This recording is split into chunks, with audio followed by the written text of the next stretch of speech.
Minha amiga e meu amigo, ninguém pode negar, e é fato, a instituição Supremo Tribunal Federal é muito importante para a nossa democracia. E por isso, tem que continuar existindo, forte, exercendo com afinco o seu papel, que é se fazer guardião da Constituição e trazer tranquilidade às partes no tocante às questões jurídicas em discussão. Porém, senhoras e senhores, a instituição STF, Supremo Tribunal Federal, é composta de homens. E os homens são passíveis de acertar e de errar porque são seres humanos. A questão não são os erros casuais. A questão são os erros advindos de arroubos autoritários medidos, com o objetivo de buscar esse fim, errar.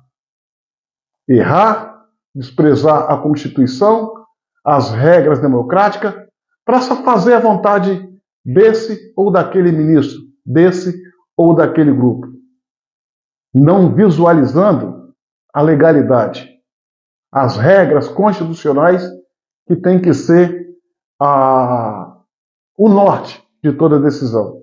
Por que eu digo isso, senhoras e senhores?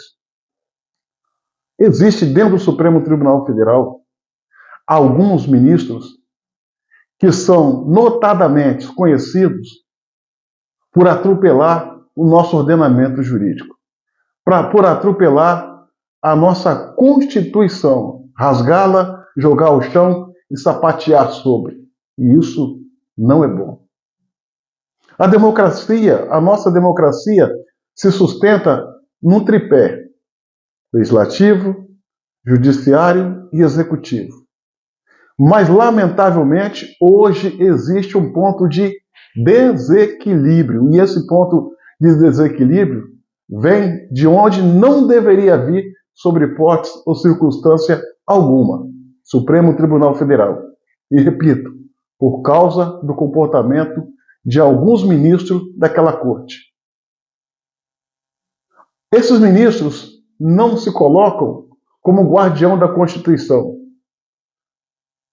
Eles aplicam a lei com regras tiradas da sua própria cabeça, como se a Constituição fosse uma coisa insignificante e não fosse o norte de suas ações.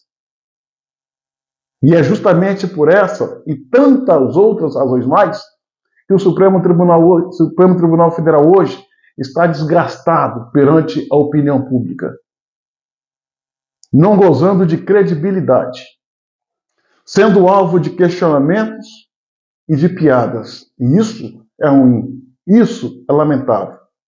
Porque o que vale para a Constituição é um Supremo Tribunal Federal forte, exercendo o seu papel com afinco, com lisura, onde os ministros não ajam sobre interesse de grupos ou questões políticas.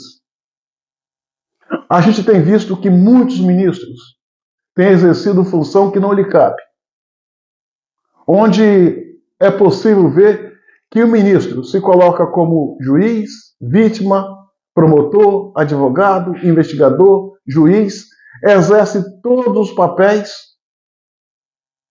num verdadeiro arrobo autoritário, trazendo para si todas as funções inerentes e acaba provocando um atropelo ao nosso ordenamento jurídico. Exemplo, o senhor ministro Alexandre de Moraes, que nesse caso da suposta trama do golpe, ele mesmo sendo a suposta vítima, se coloca como juiz, quando na verdade deveria se julgar impedido de estar à frente deste inquérito. Mas não, está lá, fazendo e acontecendo. E o pior, muitos ministros fingem não ver essa aberração. A imprensa bate palmas. A sociedade fica atônita, perdida, porque não entende como essas coisas podem acontecer nos dias de hoje na nossa mais alta corte. Eu queria falar tanta coisa, mas como brasileiro que vive hoje um regime ditatorial, não se sente muito à vontade para falar o que pensa. Afinal de contas, vivemos em uma ditadura. Democracia já não existe mais no Brasil, e graças a alguns ministros do Supremo Tribunal Federal. Assim sendo, e dito isso, eu resgatei um vídeo nas redes sociais onde o ministro Fux profere palavras muito duras, porém reais, contra o Supremo Tribunal Federal. Essa fala não é recente, ela foi dita alguns dias atrás, mas ela é atemporal, ela é atual a todo tempo e a todo instante. Ouça a fala do ministro Fux falando sobre o papel do Supremo e os seus ministros. Assista. Nós não somos juízes eleitos. O Brasil não tem governo de juízes.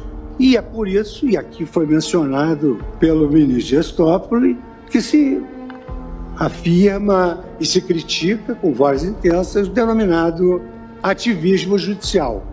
O Poder Judiciário é Estado, as instâncias próprias não resolvem os problemas e o preço social é pago pelo Judiciário. Por quê?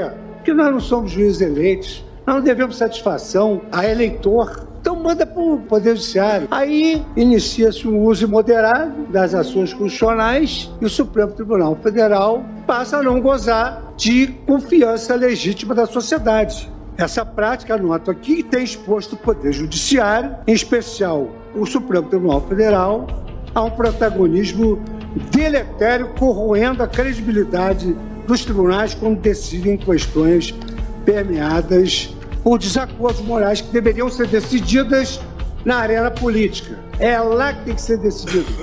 É lá que tem que pagar o preço social. Nós temos que ter deferência, porque num Estado democrático, a instância maior é o parlamento. No Estado democrático, a instância maior é o parlamento. O que o ministro Fux acabou de falar é a mais pura realidade. Não que eu morra de amores por ele, não, não. A questão pontual é que a fala dele é real. Bota o dedo na ferida e aponta o dedo em riste na cara de muitos ministros do Supremo Tribunal Federal. E agora? Vão botar o ministro Fux também no inquérito das fake news? Vão mandar prendê-lo? Vão censurá-lo sob ataque à democracia e ao Supremo Tribunal Federal? Não. Não. Ele está dizendo a verdade. E me parece, pelo menos parece, que é um dos poucos ministros lá dentro que se sente incomodado com a situação que nós estamos vivendo e vendo por parte do Supremo, orquestrado por alguns ministros daquela corte. Dá-se a sensação que ele está incomodado, razão pela qual ele fez esta fala que soa como um desabafo, ou até mesmo vergonha da atual composição de ministros. Fica aí a dica do ministro Fux. Espero que outros reflitam essa mensagem para botar o Supremo Tribunal Federal nos trilhos e que possa tentar resgatar a credibilidade perdida, lamentavelmente, do Supremo Tribunal Federal por comportamento de alguns.